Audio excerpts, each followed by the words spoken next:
Andito po si Kuya Nestor, isa sa mga staff sa NCL Miller. Siya po ang sasagot sa mga tanong natin ngayon. Unang tanong, gaano kadalas dapat magpa-maintenance ng sasakyan sa pagpapalit ng goma, sa pangilalim? Ang pagpalit ng guma, depende na rin sa nararamdaman yon. Kung nyari, may nararamdaman ka na, nagwi-wiggle, pwedeng i-balance yan. O kaya, ublong yung gulong mo, pwede nang palitan.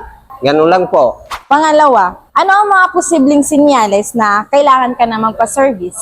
Kunyari, kung nakita mo na hindi na pwedeng itakbo, flat na, yun, talaga kailangan mo ng paservisan kung hindi mo kayang tanggalin. Siyempre, hindi pwedeng i-running flat, masisira pati yung rim o kaya mags. Ganun lang po. Okay, thank you po, Kuya Nestor. Sana po, nasagot namin ang iyong mga katanungan tungkol sa problema sa gulong. So, thank you for watching. See you po sa ating next video sa ating Ask NCL Miller series.